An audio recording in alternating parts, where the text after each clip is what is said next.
Hi hello నమస్తే, నేను మీ కట్టా కార్తీక్. అసలు కొడానానికి నిజంగా ఏమైంది?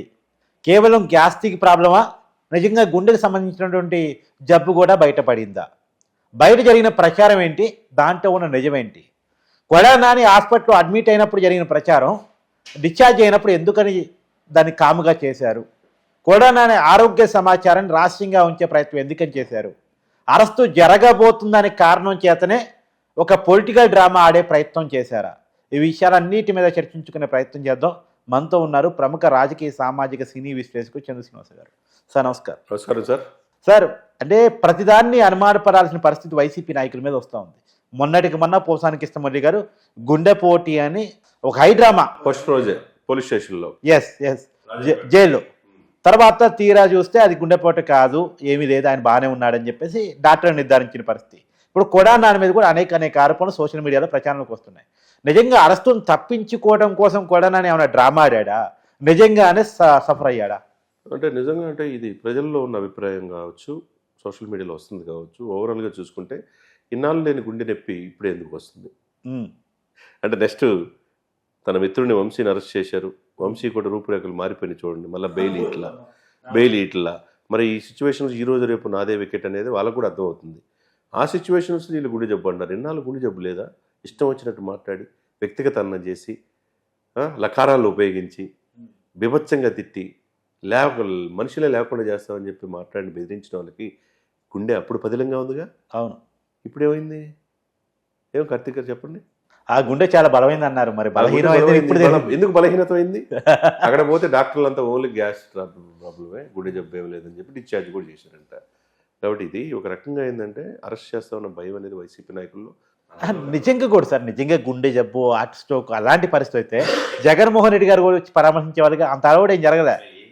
ఇప్పుడు వీ స్టాండ్ ఫర్ పోసాని అన్నారు. పోసాని బయటకు వచ్చాడు, పాపం ముఖం మొత్తం మారిపోయింది అంటున్నారు. జైలు కొట్టారన్నారు.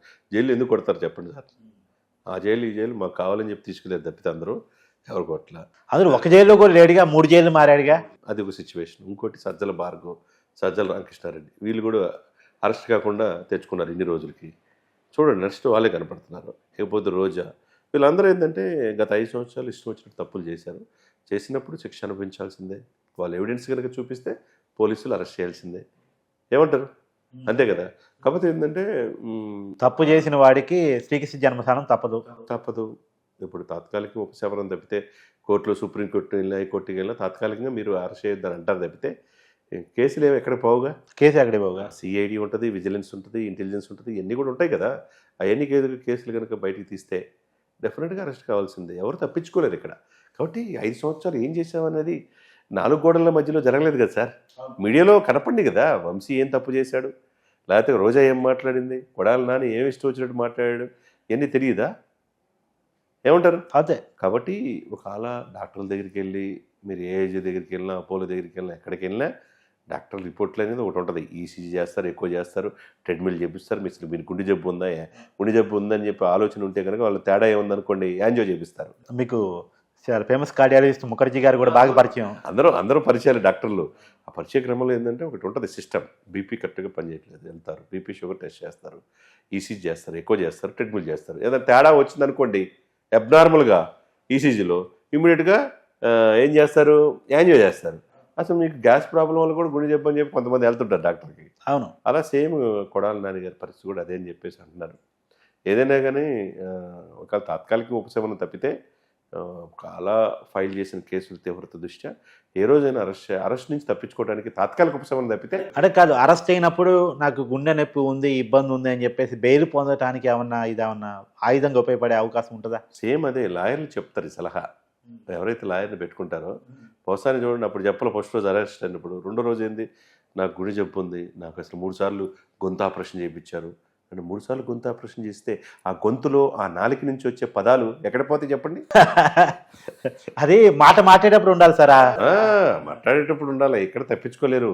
5 సంవత్సరాలు మీకు పరిపాలన ఇచ్చేది ప్రజలు. 5 సంవత్సరాలు మెప్పిస్తే మళ్ళీ ఇంకో 5 సంవత్సరాలు ఇస్తారు, లేకపోతే మిమ్మల్ని కూడా మార్చేస్తారు. కాబట్టి వ్యక్తిగత అన్నం పనికిరాదని చెప్పేదానికే ఈ ఎగ్జాంపుల్స్. బొరగడ్డ అనిల్ కావచ్చు, పోసాని కావచ్చు, ఇంకొక కొడాలి నాని కావచ్చు, వంశీ కావచ్చు, ఎవరైనా చట్టానికి అతిథులు కాదు సార్.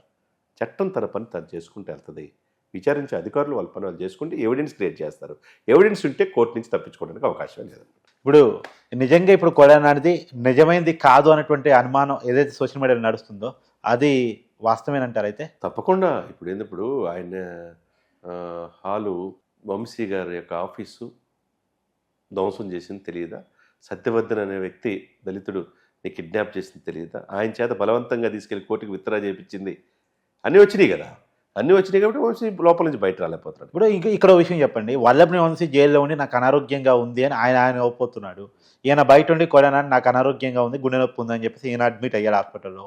సరే అటు పెద్దిరెడ్డి నేను బాత్రూమ్ నుంచి జారిపడ్డానని చెప్పేసి ఆయన జారిపడ్డాడు. ఆయన జారిపడటం ఫలితంగా మిథున్ రెడ్డికి ముందస్తు బెయిల్ వచ్చింది. ఇవన్నీ ఎలా చూడాల్సిన పరిస్థితి కనపడుతుంది? ఏదిగా తాత్కాలిక ఉపశమనం తప్పితే ఇది దీర్ఘకాల ఉపశమనం ఏం కాదు. కోర్టుల నుంచి ఉన్న ఎవిడెన్స్ని బట్టి వీళ్ళ అటవీపురం కూడా ఆక్రమించిన ఆరోపణలు ఉన్నాయి, రెడ్ శాండిల్స్ అనే ఆరోపణలు ఉన్నాయి, కబ్జాలు చేసిన ఆరోపణలు ఉన్నాయి. ఈ ఆరోపణల నుంచి తప్పించుకోవడానికి అవకాశం ఇక్కడ ఏం కనపట్లా.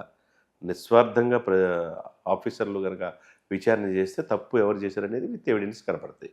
కోర్టుకు కావాల్సింది ఎవిడెన్సే. వీళ్ళంతా ఈ రామలాడుతాం విడుదల రజనికి ఏ నొప్పి రాలేదు మరి?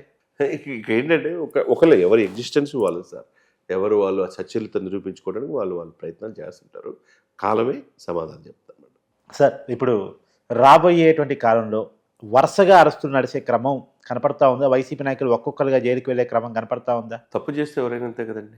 అంటే ఇంకోటి కూడా ఒకవేళ అరెస్ట్ చేసిన తర్వాత కూడా కేసుల మీద కేసులు పెడతా ఉన్నారు. ఇప్పుడు వల్లభనేని వంశీ మీద చూడండి 6 కేసులు దాదాపు నమోదైనట్టు సమాచారం. ఇన్ని కేసులు పెట్టడం అంటే వాళ్ళు తొందరగా బయటకు రానియొద్దనా? వాళ్ళు నిప్పులేంది పొగరాదన్నట్టు పోలీసులకు కావచ్చు, కోర్టులు కావచ్చు, ఎవిడెన్స్ ముఖ్యం సార్. వాళ్ళు చేసిన తప్పులన్నీ డాక్యుమెంటల్ ఎవిడెన్స్ ఉంటాయి. ఎవిడెన్స్ నుంచి తప్పించుకోలేరుగా. గత 5 సంవత్సరాలు మేము ఉన్నాం, మళ్ళీ ఇంకొక 10 సంవత్సరాలు మేమే ఉంటామనే భావంతో వాళ్ళు వెళ్ళారు. ప్రజలు ఏం చెప్పారు? 5 సంవత్సరాలు చాలురా బాబు అని చెప్పి పంపించారు. పంపించినప్పుడు ఇప్పుడు వాళ్ళు చేసినవన్నీ బయటకు వస్తున్నాయి.